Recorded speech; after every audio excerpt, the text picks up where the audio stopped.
I mean, 6 figures in the insurance game. I mean, I know insurance very well, but it took me 5 years to get 6 figures. I don't believe that. Yeah, it was a very long, slow journey. I think you just wanted like a modest story. I don't know, man. It took me a long time, man. I was a slow learner. And I was doing part-time stuff also. I wasn't like fully into it. But. Why do you think that was? I know this is sort of about me, but I'm kind of curious. Like 5 years, someone is impressive, highly skilled, making as much freaking money as you.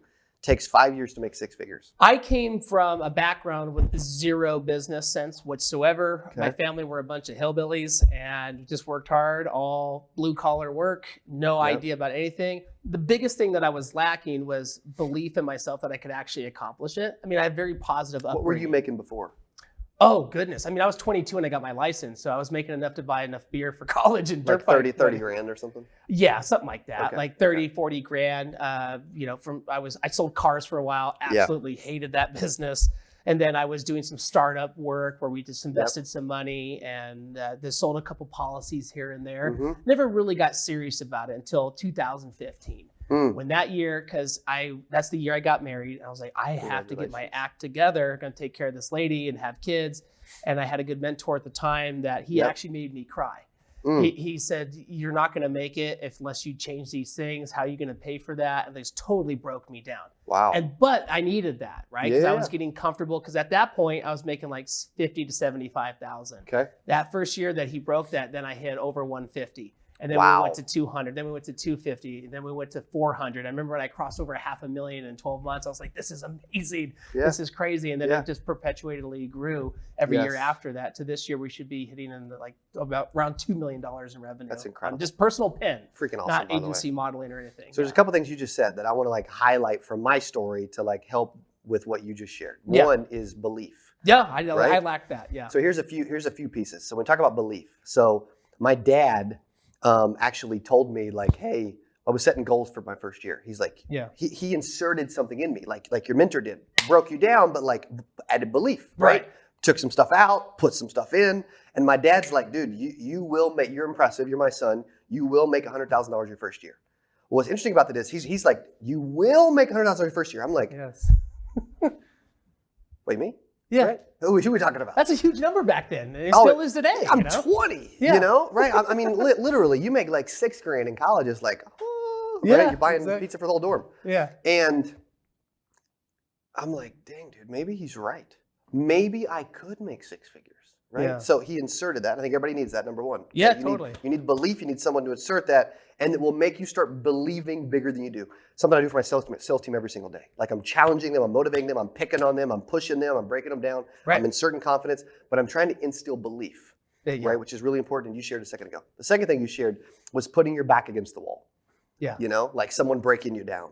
Yeah. Getting married. Like you had these pivotal moments in your life of things that, like at one point when you're 22, you're like, dude, I don't even need 6 figures, man. No. If you come from blue collar family, you come from making 20, 30 grand a year, you're like 40, 50, 60 is amazing. Totally. Right? Yeah. So 100 is not even in the, it's in the rear view. It's not in the Those purview, are for the rich folks. Exactly. That's a different mindset. But the second is like, once you have a belief, you got to find different ways to put your back against the wall, to wake yourself up so that you actually go do that and deliver on whatever you want. Totally. And I try to do that for myself and for others, dude, as much as I possibly can. Oh yeah, because it's easy to get comfortable. Yeah. And so sometimes I talk about this all the time, self-auditing. I'll just run a self-audit myself. I'm like, okay, you're getting too comfortable or you're not being as positive as you should be because it's hard, right? I mean, it's not easy. Oh yeah. And sometimes what I'll do intentionally, and you got to be careful on how you balance this out, but I'll say, okay, look, I'm getting kind of comfortable. Let me push myself a little bit. I know I can accomplish this. So I'll go out and make a big investment. And I'll say, you know what? I'm going to make this big investment and I have to make it work. Otherwise, I'm going to have the bank knocking on the door, the credit card company, but I know I can make it work. So that pushes me out of my comfort zone in order to accomplish to pay that off. And every time I've done that, we have massively excelled. We've almost doubled our revenue from last year. And we massively increase our expenses, but now it's creating a compound effect. Yeah. Pay attention to what he just said. Also, Dave Ramsey, close your ears, okay? Yeah. But like, dude, you talked about putting your back against the wall, making a massive investment. And I think what happens a lot of times too is we need something in life, like you just mentioned a second ago, to wake us up. Yeah. To snap us out of being average, out of being normal, to become it's almost like, okay, let me see if I can reach that next level of me. Totally. And I'm going to prove to myself that like, I better show up or I'm going to be embarrassed or I'm not going to live up to the hype or I'm not going to reach the next version of me. Right. And most of the time we put our back against the wall enough and hard enough, we tend to perform. Yep. You know, as humans we do. We don't always want to, Right. but when we do that, we do. And you did that. Dude, I can name countless freaking times where I'm back against the wall. Talk about my first year. I don't talk about this story a lot. I made $9,000 my first month as a full-time agent, $9,000. That's amazing. January. And I go to the dealership in February, and I'm looking at this red Dodge Challenger, SRTA, like the souped up version. They didn't have the Hellcat back then, right? I'm like, oh my gosh, I got to have this car, bro. I'm a car guy. I'm electric Porsche Taycan now, but I'm a car guy. Yeah. And I go to the dealership, and I'm like, oh my gosh, I want this car. I want this. Here's what I'll pay for it. I want this. They're like, dude, you do know this is like a $40,000 car, man. It's like $43,000, man. He's like, dude, you're like 20 years old. You know, I'm like, yeah, probably made more money than you did last month, you know, to the sales rep. He's like, how much you make? I'm like, $9,000. He's like, what? How? It was like one of those Jordan Belfort moments. Like, if you really made $70,000 last month, show me a pay set, I'm coming to work for you. Right? Exactly. Now, I didn't recruit him from the car dealership.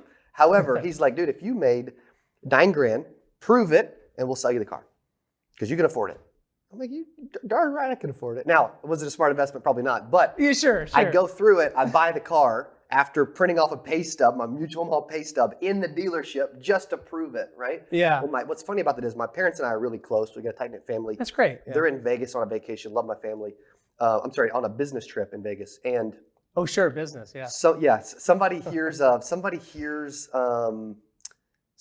that I bought a car through like the office, and so they told them, like one of the other managers told my dad, like, you know, Cody just bought a really nice car, and he's like, no, Cody wouldn't buy a car without talking to me, man. Like, he did not do that. They're like, yeah, he did. So he called me, and he researched and found back then you had 72 hours to take it back, and you could like wipe your hands and walk away, right? I don't know if that's still a thing. I don't know, but it was then. Well, rent a Lamborghini for free for 72 hours. There you go, I guess. Yeah, if you want to put up with the 4 hours in the dealership. But yeah. So, and he said, take it back. And I said, here's what I'll do. Put my back against the wall, right? I said, if I don't pay cash in 6 months, I don't pay it off cash in 6 months. It was February. If I don't pay it off cash in August, I'll get rid of it. Yeah. And I remember walking with like a $39,000 check to Great Southern Bank in Springfield, Missouri, August, 6 months later. But I believed in myself and I put my back against the wall. That is so cool, man. I love that. It was cool. Now, how long did you hang on to that car? I hung on to it for a couple more years. Yeah. I've never had a car for very long. Like now I change cars like at the end of every single year, which is a little excessive, but whatever. Tax deduction acceleration. That's exactly right. So it's like 6,000 pounds. It's IRS tax 179 or whatever. And electric. So I get some electric, credits there too. So. Yeah, it's funny too. We do that with our SUVs because again, the other thing too, the more that you make, the more that you're going to spend. It's just natural. Yes. And you always got to balance it because it's really easy because when you start making bigger numbers, then you buy anything you want as long as you can pay for it. Then you start stacking all these monthly commitments up.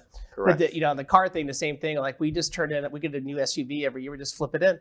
Yeah. And then, I don't just buy all the highest warranty. I don't even care. Don't care if it scratches, blows up. Doesn't matter to me because we just flip it in every single year. Yep. So we're big in cars too. The next one I'm looking at, I definitely want the Hellcat. I've always wanted it. Okay, if I get an older one, get a pulley system on it. So I start talking Challenger. You're like, all right. Yeah, that's what I'm I say. Yeah, exactly. That's good, man. Because it's like I have the truck, right? And I have the F350 diesel. It's like the biggest truck you can get. Do I need it? Absolutely not. There's no reason in the world that I need a big diesel truck. Yeah. But I like it and I want it, Yeah. And so like when I go for the car, I got to get the fastest, the best. Once I do go ahead and commit to that. But first we had to get the SUV because we keep having kids, and that's more important right now. And when you make $2 million a year, dude, you freaking drive whatever you want. And on that note, on the car thing, it's cars are like it's like a trophy. It's like a toy. It's like I want to do something special for me and reward myself. Whether some people think that's okay or not. Even in my sales team, like Derek's going to make $250,000, $300,000 this year. I'm probably a little high, but I'm doing that on purpose to stretch them. Right? He's in the other room. He's got a Mercedes and a Ford Bronco. Like he needs two cars. Yeah. Dominic on our sales team has already made like $150,000 for the year. That's maybe awesome. a tad high, but like literally we're halfway through the year. Yeah. He just went and got a nice new Caddy for like $50,000. Devin made 6 figures his first year with us, went and bought a Tesla. Wow. But it's also a good recruiting tool when you got all these top sales reps out there making 6 figures and like driving cool cars. Yeah, you know? no, it's also perception too. I mean, when I first started in the business, I had a 95 Dodge diesel. Now, if anybody's into diesel trucks, that is a golden year because it's a 12 valve Cummins. I had a 4-inch straight pipe. It would just roll coal, loud tractor.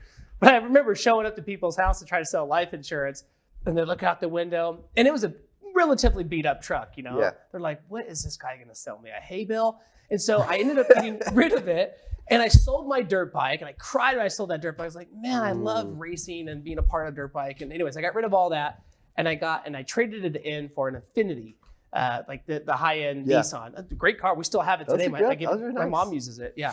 And so I bought an Infinity, and then that gave me that perception of the client, like, hey, look, oh, you are successful, because people want to buy from people who are successful. That's so true too. I had to adapt a little bit, but then as more success came, I was able to be more confident and like, I don't care if I drive a truck, especially living in Texas. I can wear my belt just like this to do seminars, everything.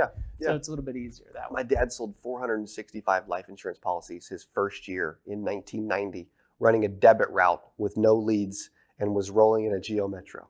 Geo Metro? Yeah, little blue 2-door Geo Metro, probably got 4,000 miles a gallon. Oh my goodness. Yeah, crazy. I remember those Geo Metros. He doesn't have it now though. No, he does not have it now. Yeah. But what they've done with those Geo Metros, they'll put like a CBR 1000 like a street bike engine in them, and they soup them up because they don't weigh anything. No. But he sold, that's more than a policy a day. That's like some like. Yeah, and if you do 250 business days, he sold about 2 a day. You know, I mean, literally was making like almost 2 sales every single day for a whole year. In the 90s, huh? Yeah, in 1990, running a debit route while collecting premiums from hundreds of clients every month. What do you mean by debit route? So a debit route back in the day, and they still have them in certain like metro areas. It's crazy. It's a collection. You're an agent, you're a salesperson, but you're also a collection agent. So he would go knock people's doors, like, okay, I'm here to collect your premium for this month. It looks like it's $34.60, and he would collect it. For the life insurance? For life insurance. Sometimes in cash. And be rolling around with just a bunch of cash. Carry a pistol. And and then go deposit it, you know, and into this account. And he was with Reliable Life back then. I think they still exist. I met I've met a couple debit route agents still, by the way. The retention is insane because someone's coming to your house every single month. Yeah. And the amount of the referral piece is insane. Now, do I want to run a debit route? Absolutely freaking not. But I never even heard of a debit route. It's I've been crazy. doing it for 13 years. Yeah. Wow. Yeah. It was still a thing. It was way bigger back then when it wasn't like EFT and automatic bank drafts and all that stuff. But yeah, I couldn't imagine knocking on somebody's door. Hey, you know, you're $8 a month for this final expense policy or accidental death policy. Can you imagine? Wow. That's awesome, though. I mean, it's not your style. You're used to picking up big checks, though. A little bit different. Yeah. Well, I started somewhere. I started selling, life insurance in that big truck. I would go to a Starbucks. I'd sit at the same Starbucks every single day. Did you do like mortgage protection, final expense? What did you do? Yeah, so mainly mortgage protection. Okay. I did do a series of final expense. It wasn't really for me. I really nerded out on the whole product side because when I was first introduced to life insurance, it was all about the IUL and cash value and all that. And then I learned really how it works. And then I learned how term works. I was like, okay, well, term's more beneficial for most people because they need the coverage, and the amount of money that they have can only go so far. Yes. And then I really got into mortgage protection. Back then I was buying mailers. So as soon as I would close a deal, talk about reinvesting back in yourself, right? Yes. I literally, like even today, like I pay myself very, very little compared to the revenues. I put everything back into the business. Wow. And back then where I would sell a policy, I'd make like $500. Like I would just literally buy like natural ice beer, like the cheapest beer I could get, top ramen, whatever, and put the rest back into leads. And I kept doing that, and it paid massive dividends by doing so. But we were getting 2%, 3% return rate on direct mailers for mortgage protection. The market's a little bit saturated now. That's crazy, by the way. It was crazy. I was spending $4,000 and making $75,000 on average. And then we got so many coming in, I'd have my mom call, because I hated doing phone calls. Everybody doesn't like that, right? True. For the first few years, I was sitting there just calling people nonstop, all day, all night, just didn't stop. But you did it. I did it. Yeah, exactly. That's why when people say, oh, I haven't made any money this week. How many phone calls did you make? 10? Yeah. Whatever. I made more than that like last hour. The average agent doesn't make 10 calls a week. No, yeah. Right now. Exactly. And then it's like, what are they going to say to you on the phone? No? Big deal. Hang up. Go to the next person. Plenty of people. Totally. But we kept reinvesting it and building that up there. So that's what, talking about putting right back into the business, starting all over again. That's good. Yeah, it was fun. It was a whirlwind. You said something cool though. Like you're making some money. You're paying yourself a little bit. Yeah. But you're not taking all the money from the business, right? No, not at all. That's what most entrepreneurs fell at too. They see all this cash, they take it all out, they spend it all, they waste it all. People that really, especially if you're in I believe you're almost always in growth mode and scale mode. Yeah. And that you should get to where, okay, I'm going to pay myself a little bit. I'm going to have some fun. I'm going to do my thing. Yeah, reward yourself. Yeah, reward yourself. But freaking invest back in your business and grow this thing because you know it's 100%. nowhere near where it can be. Nowhere. And then you're robbing from your own business. Yeah.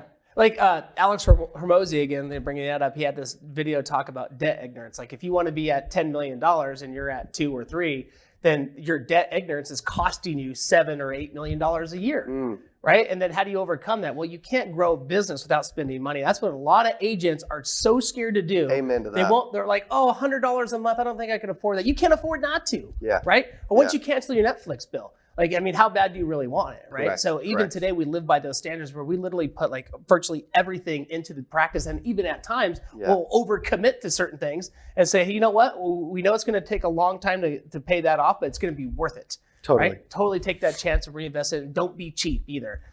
Pick the right things, get the value. And, you pay to pay attention. You buy it, I tell all the agents all the time, if you go to events, right, such as 8%, buy the best ticket you possibly can. Amen. Because when you pay that for that ticket, you're going to pay attention there. You're going to be in the seat. You're not going to be all hungover the next day, half of these insurance agents are. You go there for a reason. Correct. And you go there to meet people. You go there to learn and grow. And don't be shy. Talk to everybody that you can. Yeah, if you're really there to grow, imagine the kind of conversations you're going to have when you spend $2,000 for a ticket versus $200 for a ticket. Right. Think about the level of conversations you're going to have.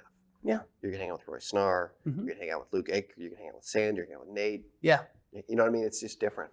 It is, because it's it's one of those things where the more that you make investing back into the practice, you also want to invest into different groups and into different events and conferences because you meet higher caliber people there. Yep. So for example, if you're going to do prospecting when you first start, the Chamber of Commerce is amazing. There's nothing wrong with that.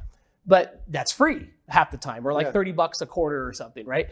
So the quality of people that you find there that you're trying to sell to or build relationships to, you can't soar with the eagles if you're on the ground with the turkeys. So my perception of these events is if you pay the higher ticket levels and you go to the private VIP parties, you're all like-minded. You're there to get value. And if they can afford those tickets, even if you have a hard time affording it, you don't have to tell everybody, but even if you do, go to those events because there's a reason why those people are doing that, and ask them about how they built their business. You know what's great about your event and other industry events?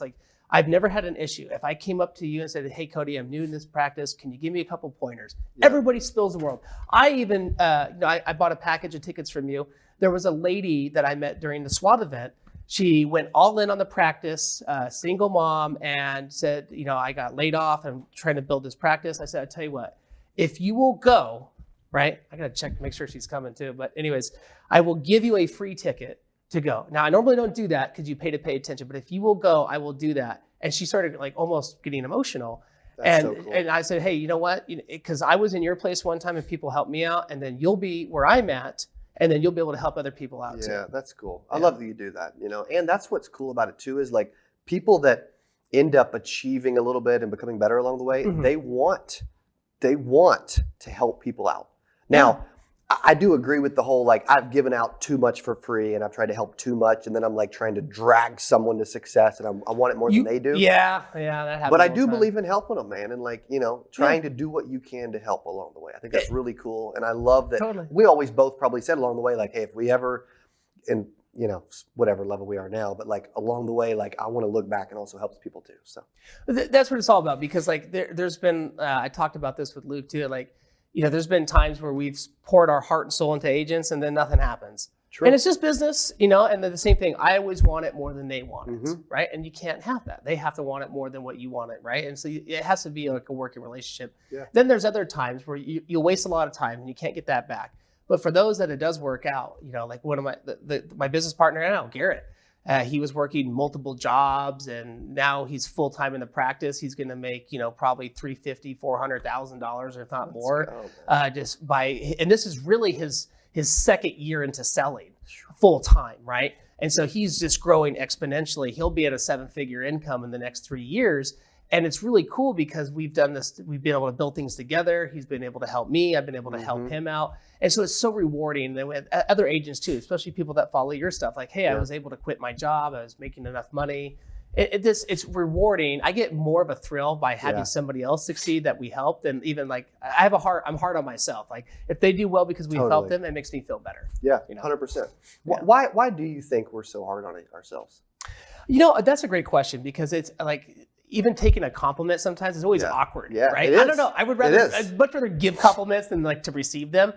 And, I think a lot of it is, in my personal opinion, just from my experience, like maybe it's a little bit of insecurity, right? Because people, they see like myself and you obviously too, as like extroverts, right? I wasn't always like that, right? I mean, I've always extroverted with my friends, but it was, kind of like camera shy and stuff like that. And it just maybe was like a self-limiting belief and everything else. That's 100% true. And then it's a constant battle too. Like you don't want to, you want to be humble, but also appreciative at the same time. So it's like, hey, you're the greatest. Yeah, I know. It's like that's like, okay, that's not like very humble. Like, hey, thank you. I appreciate that. We work very hard for it. So where's the line? This is a really good point, because it's like, okay, in the world we live in today, 2023, social media, attention spans, TikTok world, Instagram, Threads, whatever, YouTube, whatever it is.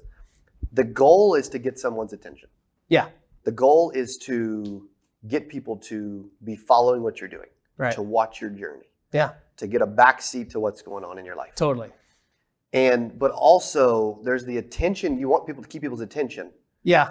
But you do want to stay humble along the way. Yeah. Which is a very hard line to walk, because people could see me walking in doing interviews or stage different stuff or be on YouTube. I've had so many people that come off I'll literally walk off a stage and I'll be like, dude, I thought you were like freaking arrogant online and like, you know what I mean? And I didn't think I liked you very much. Yeah. But after hearing your story and like getting to know you and get to shake your hand, hang out for a second, listen to you speak, dude, you're like, I gotta change my filter on Instagram. I'm like, what am I doing to cause that? Even though I've got to be me, do my best self, stop worrying about what everybody else thinks, and do me and do right, and people will see it along the way, and some people that don't love it will end up loving it. But I think it holds a lot of people back, because they're like, well, I don't want to be arrogant, but I got to be humble, but I want to get attention, but I want to build business, but I want you to know me, but I want to post on social. And I want to show my success. I want to be seen. I think the way that I personally balance it, and you do a good job at this also, is you share your mistakes and your failures. Yeah. Because that shows vulnerability, and we're all vulnerable. And it's like, hey, look, this is how I completely screwed up. And I don't want you to do the same thing. So learn from my mistakes and save the money. Yeah. But what we did from that, we learned from that, we were able to build this level of success, which is awesome. And we're very appreciative of that. And then with some of the success, we help donate to these charities. We help give back to the community. So that's the bigger picture, like having your why established is like the reason why we work so hard and do this. Yes, we're successful and we give back to the community. You can't, you can only give out and help so many people with the money that you have. So the more successful they are, the more of an impact you make, right? So I think the way that I help balance that, because it's like, I don't talk about, like some people will point out like my watch, right? It's like, yeah, big deal. It's a watch, It's not just a watch though. Yeah, it's not just a watch. Is that a Rolex? Yeah, it is. Yeah. And so, but like, a lot of these guys that are in our space, they'll talk about like, like here's my brand new Porsche. Yeah, they'll mention the Rolex 42 times. Yeah, you call it a watch, you rock it. You don't get to see it, or you wouldn't wear it. Exactly. But and it's a staple, and you've earned it. But you're not over there like, sure. All right. Welcome to the Roy Snarr Show. Thanks for being here. Yeah, thank you. We appreciate it. I mean, so it's like little things like that. Like I just try to balance it out, just be real, and then share the failures and the vulnerability. I think that really helps. I think it helps a ton. That's what people want to know too. Is they're like, okay, what did you screw up? What did you not do well? I think it's something that as you share more and you open up your story more and you become more vulnerable, people respond and they respect and they love it. Yeah. I've noticed me be able to get better along the way at being super vulnerable, and even like in a funny way, Sure. Like, dude, I freaking screwed this up so bad. I can't believe I did this. I hope you guys never do this. But hear me out. Here's what I did, And it's like people relate to that so much because everyone's a freaking screw up. Oh yeah, everybody.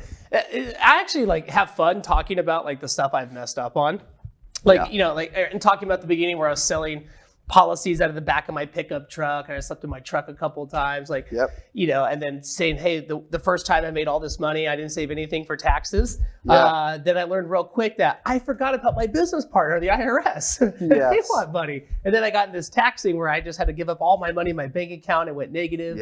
And just sharing those stories, because far too often, people that like, especially in this instant gratification world we live in, and the world of Instagram and Facebook, everybody's the rock star, superstar, everything's perfect.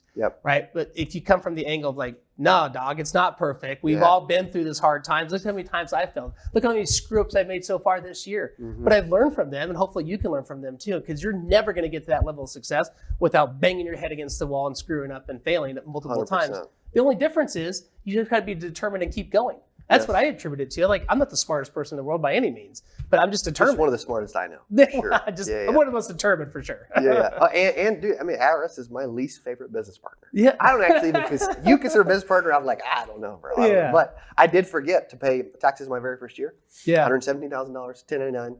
And I went to a tax CPA person, and they're like, all right, sweet, you owe 20 grand. I'm like, dude, I don't have the money anymore. Like, I brought a car, I blew it. I bought everybody pizza. Like, what are we talking about? 20? Are you should see my parties. There isn't anything you can do. They're like, nah, you owe it, man. And so what's funny is then I go sign up for H&R Block online, do my own taxes my first year, $8,000. I'm like, all right, that's cool. And then I send it off, but. And then I learned, I'm like, very quick, dude, I got to pay quarterly taxes. I got to pay, now I have different W-2s, different companies. And I'm like, I got to pay my taxes, man. That's important. Also, I love, you mentioned something a second ago too, I want to go back to. You talked about sleeping in your truck. I haven't seen the Roy Snarr homeless video yet, man. Like, dude, everybody's homeless. Like, I don't have a home for 42 hours and I'm in my truck, but I'm homeless. And it's like, I mean, it's a good story, but like, it seems like everybody's homeless nowadays.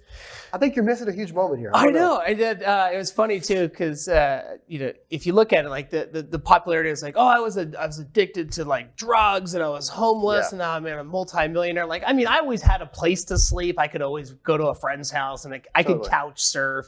So I was never homeless. I don't have that cool part of the story. Were you a drug addict? No, I was not. So I know I never had any fun experimenting with drugs. I was actually, it was funny. I've never tried anything. I mean, I've tried weed before, but it just really wasn't for me.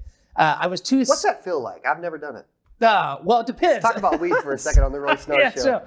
So I mean, I'll tell you about this time I had some gummies with my mom and Jessica. We thought they were CBD to help us go to sleep. Well, there was this thing called Delta 8, which is, I guess, identical to marijuana, and we got just totally wasted on it. It was a fun time, but it was just paranoia. So what do you mean wasted? Like, well, it was. I've never been really drunk high. either, so I'm like, okay, I'm trying to understand this. Like, you just you can tell you're like really high. Well, I'll bring a good bottle of bourbon. I want to watch this. No, I'm not getting drunk, but you get loopy. You get like you're like not there. You incoherent. Like, I don't, man.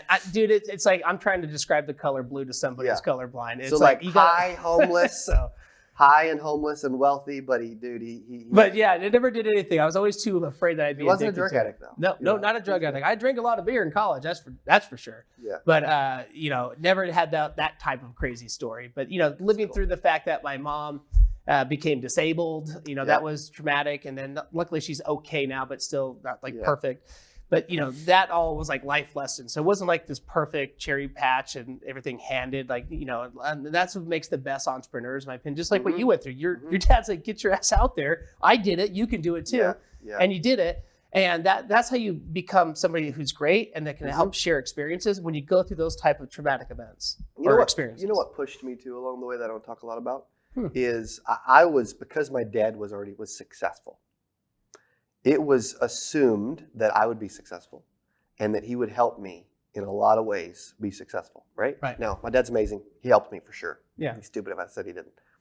But I had a chip on my shoulder that I'm like, and some people are like, you shouldn't have a chip on your shoulder. You shouldn't prove people wrong. It's like, dude, if that's what helps you reach success, and that's your fuel to keep going. So for me, early on, it was a fuel. Not only was there belief, put my back against the wall, but also there was a little bit of like, dang, dude, other people are doubting me or they're assuming that it's not me. Yeah. And then it was funny because everybody's like kind of hating and wondering and like, okay, doing this, you can hear it around the office and all this stuff's happening. And then before you know it, there was a point where people were like, dang, dude, what are you doing? I'd get calls from managers from different states and people from California and Minnesota and like Mississippi. And they're like, can you speak to our team? Can you come door knock 4 hours away with these agents? What are you doing? How'd you do this? Can you teach these people? And I'm like, I even got offered a sales manager position with a company, with an insurance company at 21 years old. And I'm like, dude, I'm still in college. I'm not ready. But it's funny to go from like doubting, hating, jealous, just because his dad. And then it's like, well, wait, what's going on over there, bro? What's he got going on? What's he doing, man? You know what I mean? So that was cool. That is cool. I mean, and it's one of those things where like you needed to prove it to yourself and also break through a perception perhaps that like, well, your success just came from your dad. Correct. It's like, no, it actually came from me. Yes, I got help with it. There's nothing wrong with that at all. 100%. Because look at all the trust fund kids and the trust fund babies. They don't do anything. Like grow up in the OC or whatever. Yeah, and it's stupid to say nobody helped me. I did all on my own. Yeah, it's idiotic. That's never true for anyone. No way. I've had lots of mentors like come in and help out, but a lot of it has to come from you. But you don't just do this by yourself. No, right? It's very rare. Like you have to have help, and then being humble about it and talking about it is good because a lot of times there's other people that are successful. They say, I never had any help at all. I did it all by myself. Really? You never talked to anybody? Never got any advice? You just figured it out by reading Reader's Digest? No books, no conferences, no mentors, no lunches, no trainings. Dude, I flooded myself. I still do today. I'll listen to Napoleon Hill's recordings. Awesome. Earl Nightingale. I like the old stuff. You do like the old stuff, man. Stuff. I think that's gonna put me to sleep now. I'm like, I don't think I'm like a prescribed ADD, but my attention span is freaking shot. Oh, dude, mine is too. I mean, I'm like squirrel. I'm everywhere, But it's I just flood my mind and subconscious mind with all this positivity stuff because I have to because we're just surrounded by a negative world. I used to love watching like conspiracy theories. I get way into it and I love it. But then I'm like, it's not necessarily that positive. Yep. Especially government conspiracy theories. Yep. And I was like, let me just back off and focus on, this is successful stuff. Right? Totally. So. This is another element of success you're talking about, and you're talking about if you want to find negativity, you find negativity. Yep. If you want to be terrible at objections, you'll be terrible at objections. You want to not put in the work, you won't put in the work. If you want to all these things. Like I really believe that we have way more. This isn't popular and it's not, but I really believe like when it comes to mental health, when it comes to physical health, when it comes to emotional health, it comes to everything. We have way more control over us, how we feel, what we think, and what we do than we give ourselves credit for. 100%. If I want to be depressed, dude, I'll be depressed. If I want to not be depressed, guess what? I won't be depressed. No, I truly believe, we choose our reality, right? And you actually create it and manifest it. Yep. I mean, I had a vision board that had $250,000 written on it for like 5 years. Right. And then I still didn't hit it in the fifth year. It took me to like the seventh. Now you'd be broke. Oh, yeah. No, exactly. That doesn't cover expenses. And so, but I remember writing that down. And then I had another little vision board of a house. And the house that we purchased in Texas is very close to that one. It's crazy. I even printed out a stack of $100 bills in the form of $100,000 before even the 250 whiteboard and all these little milestones. And I still have that today. I mentally envision smelling the new car or the new house and seeing how it all works. And it's true. It's proven by MIT science. Yeah. People don't do those things. No. Most of you guys watching, you do not do this stuff. Yeah. But everybody talks about how important it is and how most people believe they'll be successful before they were. And I do believe you have to go there in the mind before you go there in the body. Oh, 100%. And you have to start to believe it and see it before it's ever going to become your reality. Totally. I'm still writing down my goals every single day. Yeah, no, that's awesome. I'm writing down, I'm impacting millions of people around. I write them down, I say them, and then I say it with feeling and meaning. You have to put the emotion with the thought. So that's a big thing. That's how you activate those little vibrating now they're going to be like, okay, these dudes, they sound weird. Yeah, exactly. Here, your turn. I'm a sound crazy. But it's all true. And I mean, they've even proven in science they've actually captured, like we all are light wave particles and vibration. They've actually captured atoms from light waves and proven that. And it's really interesting. That's a whole other long conversation. I go to those are positive rabbit holes on YouTube. That's a rabbit trail. Yeah, exactly. That's instead of chasing 2 rabbits, I'm chasing a herd of them. You know what I mean? But it's very interesting. So, as we wind down here today, maybe you could share a little bit more about how people can work with you, what kind of agents that you're looking for, and then also share more about how they can get a hold of you. And then lastly, talk about like one cool charity aspect that you do. Yeah, man, let's do it. Yeah. So if someone wants to grow and they're in the insurance industry, I'm their dude, bro, for sure. 1,000%. Okay. Yeah. Also, if they want to like watch what we're doing, our YouTube channel at Cody Askins, about to hit 100K. There you go. 2 minutes, maybe, who knows? By the time they're watching this, it'll be 100K. For sure. Yeah. At Cody Askins on YouTube, at Cody.Askins on Instagram. If they want a little behind the scenes, we put up stories. I was doing stories a second ago before we started the interview, right? Yeah. So sharing that kind of stuff. They also can get to where they reach out through Cody at Cody Askins. You know what? I'll even do something a little unique. We'll see how many people watch this, okay? Cool. They can text me. How about that? Okay. 417-343-4397. Say, hey, dude, I saw you on the Roy Snarr Show. I want to chat. I may throw you in a group text with one of my team. We'll get Derek involved, but we'll help you. We'll hang out. Derek's like, Derek's like shaking his head. Derek's like, I can't believe he just gave out his cell phone number in this show. It's like, whatever. You should give out Derek's cell phone number. Yes. Hang on, let me get it. No, I'll write it in the bathroom stall. There we go. Call Perfect. for a good time. And then, dude, I mean, here's some of the things that we're doing, right? So every chance we get to sponsor a kid or like help a family for Christmas or like do something through our church, we love doing that. Awesome. Love doing that. My wife especially, Lauren, loves freaking doing that stuff, okay? We're also in the middle of like working through rolling out this foundation, which is really important to her, that we can actually put together and do that, which is really cool. And I'm excited about that in the near future. I don't know exactly when. It takes a second to get those things up and going, but I'm excited about that.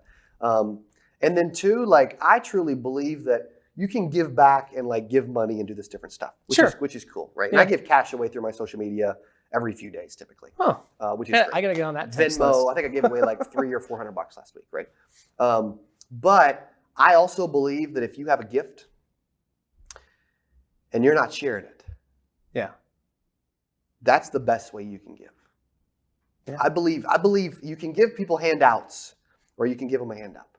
Right. And so by getting out of your own way, get out of your freaking head and start posting on social, start helping the world, start putting out content, start sharing your gift with the world and inspiring others to do the same. You're helping people more than you could ever help them in any other way. That's awesome. I love that.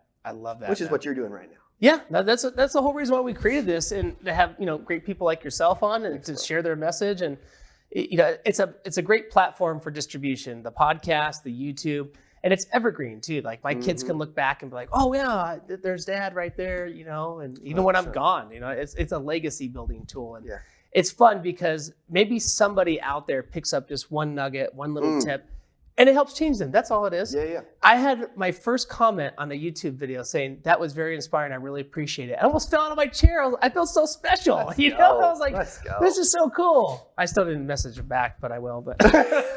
It just got busy, but it was just super cool that that happened. So it's like maybe we're like all this stuff, right? Just if it changed one life, that sounds cliche, life changing, but it's true because I remember when I was listening to audiobooks and tapes like that, those figures help impact and change my life. So it's a self-perpetuating wheel. So I really appreciate you coming out today. Thanks, I know you're busy, and thank you so much for being on the show. Appreciate you. Love cool. you. Love you too, man. Hey, if you enjoyed this, I got another one you're gonna love. It's right there. Click on it. See you in there.